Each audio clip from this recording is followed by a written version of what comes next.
getting ready to spring into action. And we're live. And we're live. Wow. Hey, everybody. How's it going? It is Friday. It is. October 9th. Yes. Holy cow. It's already October 9th. How did that happen? You know, time happened. Yeah, that's right. The time chain keeps chugging along. We're live today we've gone back to the lapel mics. Can you tell? Can you tell our lapels? Nice. Ugh. So as always, big week in Bitcoin. Big week in Bitcoin. Lots of stories to cover. Absolutely. And, you know, I guess we can start by just jumping right into this Crypto for Congress. Let's jump into it. So, Crypto for Congress is a new campaign launched at putting Bitcoin in the pockets of lawmakers.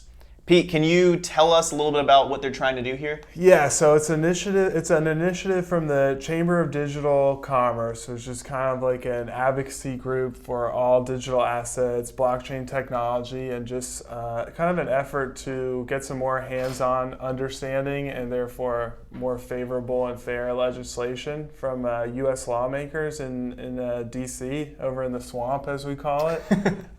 So through their PAC, they've donated $50 worth of Bitcoin to every single member of Congress. So that's more than 500 representatives. And the idea is if they have some Bitcoin via a donation to their campaign, that's like a hands-on way to give them Bitcoin, to get them interacting with blockchain technology and digital assets. And that can only be kind of a good starting point for continued regulation and fairer policies and like an actual true hands-on kind of pragmatic understanding of this technology, which I think we'd agree is much needed in Congress. Yeah, I mean, that's really cool. Do you know where they're getting the Bitcoin from? Yeah, so that's actually what kind of we picked up on as the most interesting angle to this story. For this initiative, they teamed up with some mining infrastructure that's all based in the U.S. They specifically targeted a block to gain a Bitcoin subsidy from, partially so that the Bitcoin couldn't be traced back to any illicit activities that Congress people might kind of frown upon, which could be the case with some Bitcoin you grab on an exchange. So this is quote unquote pure and clean Bitcoin.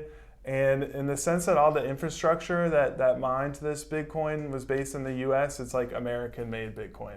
So that was, if you check out kind of our newsletter from this week or our story over at bitcoinmagazine.com, the American-made angle was kind of what we put the spin on it. For the record, that wasn't really the Chamber of Digital Commerce's take on it, but I thought that was kind of a cool angle to the story. It not super important that it's made in America, but I do think it's cool that that's kind of a 98% or some high amount of Bitcoin is found by mining pools based in China. That just generally should be more decentralized, in my opinion. For sure. And so for it to come outside of China, it didn't have to be America, but I thought that was another kind of cool thing about this initiative as well. So then the TLDR is basically they're putting Bitcoin in the pockets of these lawmakers. These lawmakers will see, one, we got money from Bitcoin, and two, hopefully, I don't know if they're going to hold it in Bitcoin, but number go up, they right. could later be like, man, why didn't we keep that $50 in Bitcoin? Who knows? Learn. Yeah, it's an orange pill for sure. Yeah, and it's like, how can you be mean and regulate poorly something that you own yourself, right? I mean, hey, what more could you want? I think that's a great idea. Yeah, the only other anecdote I'll share is, I was interviewing Perry Ann Boring from the Chamber for this story, and she mentioned that she was kind of in a rush through our interview because she had to go stop by a senator's office and show them what to do with this Bitcoin donation. So that's a little anecdotal evidence that, the campaign's working as intended for at least one policymaker out there. We got one. All right. One's a start. One's a start. Right. Two's a crowd. So, quit buying all the sats because I need them. So just cool it. Yeah. Speaking of buying up all the sats, another story that we saw this week was that Square kind of made a big Bitcoin investment. So Brandon, I wanted to kind of get your thoughts on this one. First of all, can you kind of sum up the story? My very basic understanding is that this week, Square put $50 million into Bitcoin, and that's like 1% of its total assets, which actually I'm a little bearish on that not being a bigger percentage, but at the same time, that's more Bitcoin than I have. So what's your... Wow, you're doxing yourself? You're under 50 mil? yeah. Don't need to hack me, everybody. I don't have that much. So take me through those are broad strokes. What else do people need to know about this story? Yeah, so very interesting story. First, contextualizing it, Michael Saylor, MicroStrategy, you probably already saw, put like 500 mil in, or over 500 mil. And so this is kind of the second big publicly traded company, not named Galaxy Digital, that has put their weight behind Bitcoin, owning it in their treasury. I think what's really interesting about this one is it's a different strategy from Michael Saylor. You mentioned that it's only like 1% of their reserves, but Jack tweeted it's a start small and hodl. So a strategy, whereas Michael Saylor may need to liquidate the Bitcoin at some other point. Jack's planning on... All of his reserves are in Bitcoin. Yeah, exactly. Yeah. Whereas Jack's like, we can definitely set this money aside and not touch it for a while. So they're actually more using it as like a savings tool for the company.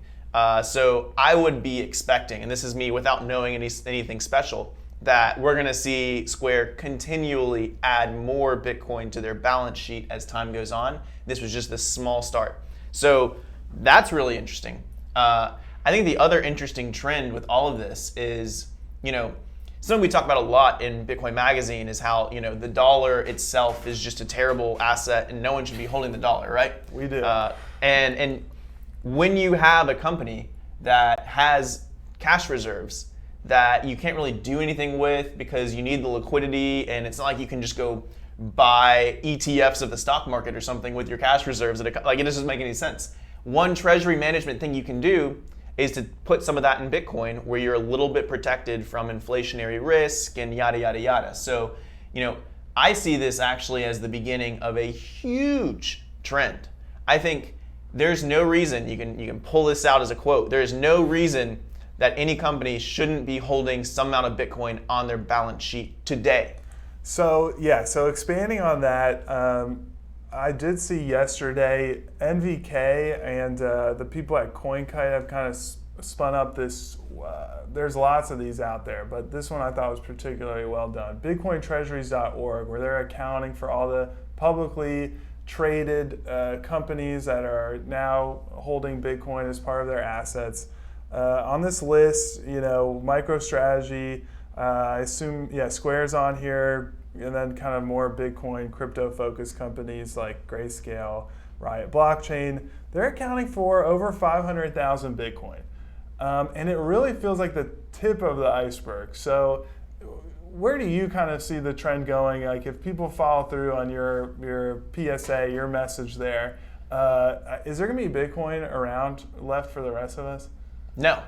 There's really not. Yeah. I was talking last night on Drinks in Quarantine about how, there's the internal struggle in my mind whenever I see a big purchase like that. Because on the one point, it's like, this is validation. They agree with everything that I've been reading and understanding about Bitcoin. And on the other side, it's like, I open up my wallet amount and I'm like, oh, here's my tiny amount of Bitcoin while they're just casually throwing tens of millions of dollars, hundreds of millions of dollars into this. I'm just a small fish, and these whales are going to come in.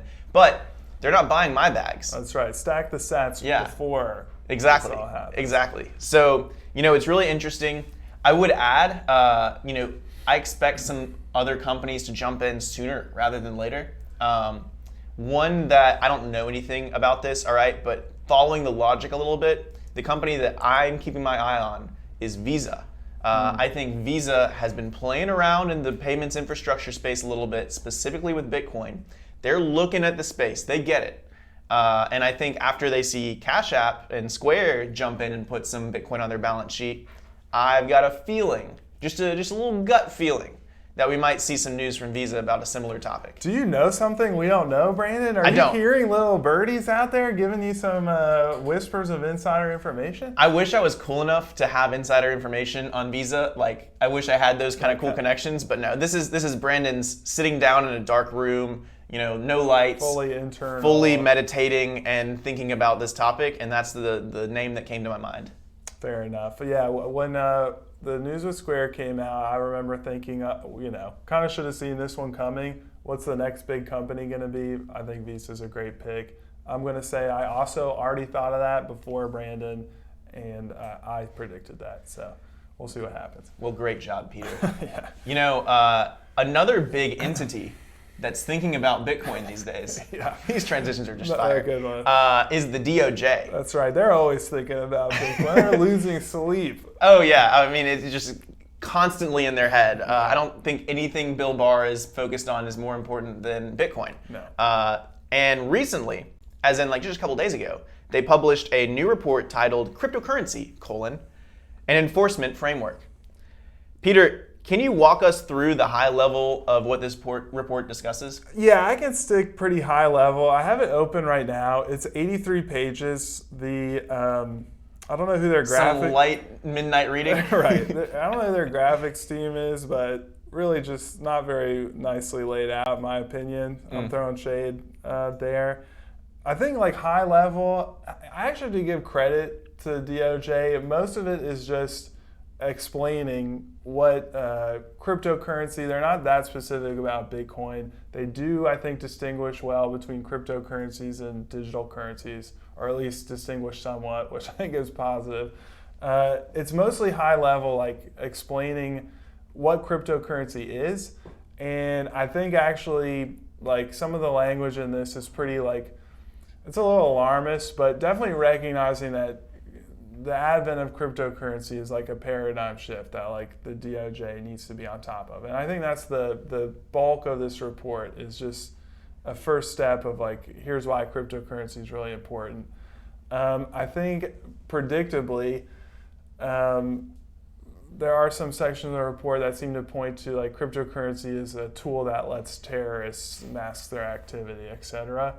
And I'm a little bit tired of that narrative. I don't know why cryptocurrency is more of a tool for terrorists than like fiat cash. We talk about that every single week, I feel like, so I'm feeling like I'm beating a drum for no reason. You ever heard of the FinCEN reports? Yeah, so exactly. So the last 2 weeks, I believe I've ranted about the FinCEN reports, which are just one of many examples that point to so-called regulated financial, legacy financial systems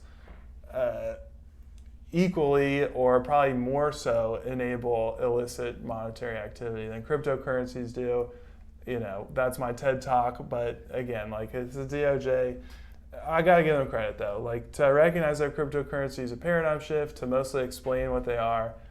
Good job. 83 pages is a little much. You should just go to Bitcoin Magazine's explainer guides. Much better way to understand this stuff, but well, that's what I think it is. There's a quote there that I really love, which is this is the quote verbatim. Quote: "Current terrorists' use of cryptocurrency may represent the first raindrops of an oncoming storm of expanded use that could challenge the ability of the United States and its allies to disrupt financial resources that would enable terrorist organizations to more successfully execute their deadly missions or to expand their influence." Wow. So Wow. like if we let these raindrops continue, it could become a storm that's almost as big as the way terrorists use the fiat economic system. Watch out, everybody. Oh man. That's my editorial take on that. Yeah, I agree with what you said, and my reading of this was basically, on the one hand, I was like, look, they're admitting this is a paradigm shifting technology. This is really cool and all that kind of stuff. I don't know that they're saying it's cool. Well, they did. They were saying like there's some really cool use cases. It'll change the way humans interact with each other. Yada yada yada. Like they're trying to give it some like, oh, good job. But then, in the classic way that the United States has decided to take away all freedoms and all good things of people for the past multiple decades, Boom. they invoke terrorism. And they're like, these terrorists are gonna come take your jobs, and we're all gonna have to worry about, terrorism. And therefore, I just have a feeling that they're setting up the raindrops of an oncoming storm of how they're gonna make Bitcoin just a very difficult thing to own and use. So that's my reading of it. Is really they are showing to everyone that they're paying attention, and then they're ready to start using the terrorist excuse as a reason to just absolutely destroy most of the value props of Bitcoin. So Yeah, I feel like paying attention isn't a bad thing. It makes me a little bit like I'm super confident they're gonna, pay attention and then make some bad decisions and overregulate and misregulate. But I'm not against them educating themselves and like recognizing that this is a big deal because like sooner or later that's just inevitable. it is inevitable. Hold on. What, I'm getting some breaking news. What's going on? Beep, beep, beep, beep, beep, beep, beep. Yeah, okay, guys, pay attention. Listen to me right now. There was an update in a Lightning Dev email blast from the Lightning Labs team that said that anyone who is using LND version 0.10.x and below needs to go ahead and update their software for their node ASAP. There was a vulnerability that they found. It's not safe. Go ahead and update your nodes to the newest version. That's coming straight from Connor Frommecht. We need to make sure that everyone's keeping their Lightning nodes updated. There's a reason that their updates are come out. It's because there's vulnerabilities that get addressed. You're running LND right now. If you're not updated, pause the show, do what you got to do. Yeah. Get that update right now. We don't want you vulnerable. You can pause these faces. All right. Now we're updated. Going back to the show now. That was a quick breaking news update. All right. So before that breaking news came in, and thank goodness we're on top of stuff like this. Yeah. I wanted to ask you, Brandon, because I know you're, a bit of a price guy. You like to see number go up as much as the next person. And this week, Bitcoin hit, a bit of an arbitrary threshold because the price reached past $11,000 US. I also have heard that we're on a record here for days in a row that Bitcoin price has closed above $10,000. So just kind of give me a price update, man. I don't pay enough attention to price on a regular basis. Where are things at? How are my bags looking? What's up with the Bitcoin price? In a single word, I'll give you a single word and then a lot of words. The single word is bullish. Holy cow, this thing is bullish. In the past couple weeks, we had crazy regulatory crackdown on Bitcoin companies and other, crypto stuff. I.e. BitMEX. We had a hack of one of the largest Asian exchanges, KuCoin, and we had a crazy cataclysmic world event of the President of the United States potentially dying from coronavirus, right? None of that... Turmoil, I would say. Turmoil. None of that could send the Bitcoin price below 10K. It's like it was barely a blip in the price chart. That is so crazy to me. Like the fact that we had one of the largest exchanges get targeted by the United States to try and shut down, and it didn't even barely hurt Bitcoin. I mean, we're already higher than we were before that news came out today. So, that's crazy to me. And on top of that, we have the fundamentals of this market that are playing out. The halving happened back in May. The liquidity is getting sucked out. We're moving towards what I think is going to be all-time highs very soon. And, it's been slow. And it's been slow because this takes the path of maximum pain and gets enough people to start flipping bearish and thinking that this thing's going to go down. And maybe the whole thing that we all knew was real, like somehow isn't real. So, it has to take that path. But I would be prepared for, and this is me just, the gut, sitting in the room with the lights off, meditating on this. But I would be prepared. You don't have a crystal ball that tells you the certain future of Bitcoin's price. My hot, fiery takes that are always right might make you think that that's the case, but no, I don't. Full disclosure. Yeah, I'm not sure. I'm not a psychic, but I've got a feeling that we're going to see some real volatility to the upside very soon. That we've been too calmly going sideways, like not enough volatility. Not a Bitcoin thing, usually. Yeah, and Bitcoin's got to remind us that when it wants to move, you can't stop it. You can't stop it. So I'm very bullish on the price. I think that, we've just passed over 11K, and not enough people are celebrating this because I don't want to say it, but this could be one of the last times we're ever below 11K ever. So. There's my 2 cents. So to put another kind of arbitrary date on it, walk me through what you think the price is going to do between now and the end of 2020. I think, and I've said this before, and I say it again, but I think we will be at all-time highs by 2021, by the beginning of 2021. That's what I'm gonna plant the flag and say. But it feels everything's just it's coming together. It's coming together, and I can't wait for this bull market. I know. Well, I wake up every morning. I take a big swig of Kool-Aid, and I'm like, we're gonna hit all-time highs any second. Your now, pupils so. dilate really big. You're like, here we go. I'm not the person to ask, but when you kind of reinforce my bullish attitude, then that makes me feel extra confident. So. Wow.